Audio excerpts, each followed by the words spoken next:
Good evening and welcome back to Sports Talk ATL. I am Chase Earl, joined by Alex Lord. Mark Zeno, as he does every Friday, is going to join us later in the show to talk about the Atlanta Falcons, but we're going to lead off the show with the Braves. It has been, 4 months basically since the end of the season. It's been dead silence except for a few minor league deals and a lot of farewells from players that were on that 2021 World Series team. But we finally have a major league signing. It's Jurickson Profar from the Padres. And I just want to say, I'll let you go, Alex, say what you want about this, because I have a few things that I want to note about Profar. It's just nice. We've been on barely a simmer. The hot stove has barely been simmering. And I, had to check my pulse. I got the update and I was like, oh my gosh, I got it. Is this real? Is that the real Jeff that's on? Yeah. I mean, as far as excitement, thank goodness we made a move in terms of what it actually means for the Braves. In my opinion, it was by far the biggest need. It was a starting caliber outfielder, more so than bolstering the rotation, more so than bolstering the bullpen. We're returning one starter, literally one starter from the end of last season, and that is Michael Harris. Obviously, Ronald Acuna making his way back from ACL. Jared Kelenic was benched for Ramon Laureano. So we were literally returning one starter from a year ago.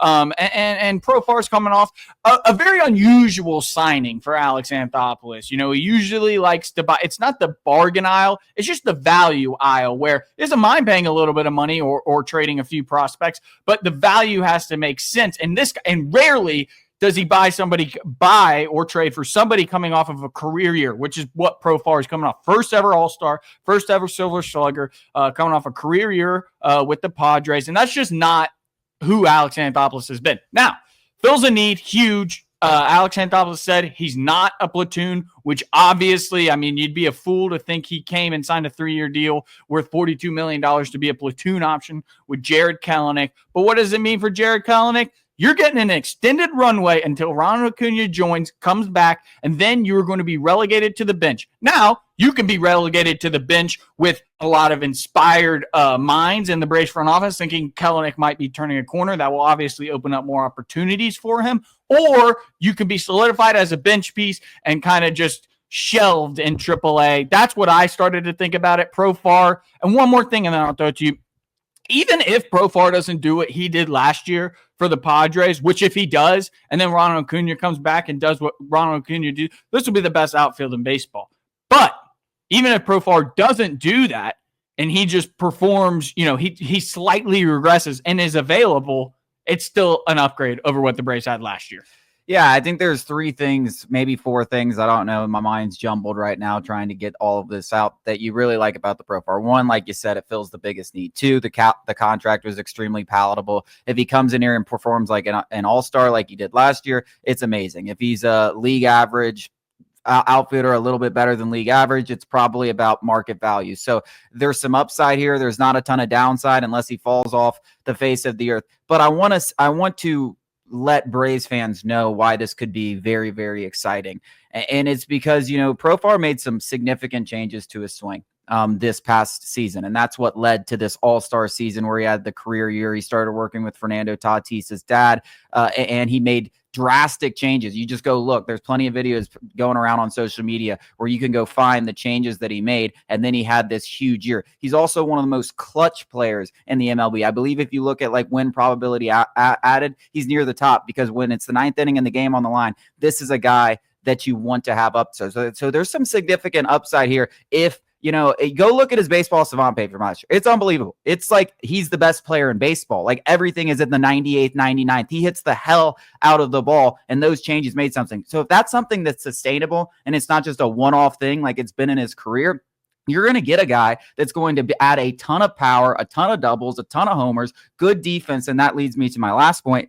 This is a guy that came up as a shortstop. He was the top prospect in all of baseball before he flamed out, got traded to the Padres, revived his career, had a bad year in Colorado. It's been kind of wish-washy. This is a guy that came up as a shortstop, can play quite literally everywhere on the diamond. That's obviously incredibly, incredibly important. Now, I'm not expecting him to play shortstop over Orlando Arcia. That's not where I'm going, but we saw the injuries. Ozzie Albies had plenty of them. He can play second base. Kelenic goes out to left field. Austin Riley's had plenty of injuries. He can play third base. Kelenic goes out to left field. So the depth, which I've talked about throughout this entire offseason at all these positions, is he can do a little bit of everything, and that's so important to have a guy like that that can also be your starting outfielder. So those are the reasons that you're almost killing two birds with one stone. You're killing your starting left fielder, but you're also killing your super utility guy that can play second base and third base in a pinch, and you can easily move Jared Kelenic out. So I like that. I love it for that reason. I love it for the fact that there's upside here because he changed his swing. And guys come to Atlanta and generally play better. When you're hitting seventh in the Braves lineup and you got an all-star batting behind you,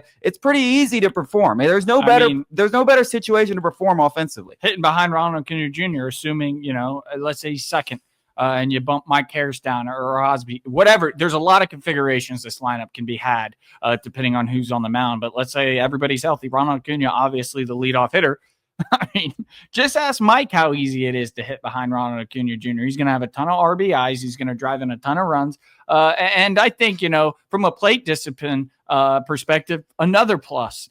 For the Braves who, let's be brutally honest, live and die by the long ball in a lot of aspects. So it's nice to have a guy who, has a decently high OPB. So I think in terms of, just entertainment value, thank the Lord, but digging a little deeper, you got to love the signing. Yeah, I mean, I think the depth of this lineup, if Jurickson Profar works out, is very scary. I mean, as scary as any in baseball, and that includes mighty Los Angeles Dodgers. I would say significantly scarier than the Dodgers. And that was our biggest thing about, listen, Orlando Arcia needs to be upgraded in the long term. But in the short term, this lineup is so loaded, just as it was last year. We were just relying on Orlando Arcia in a role that we didn't anticipate, with Ronald out, Austin Riley out, Ozzie out, Mike Harris was out, Sean Murphy was out, like everybody was out. So then we were like, oh, Orlando Arcia, we need you to be an above average baseball player. No.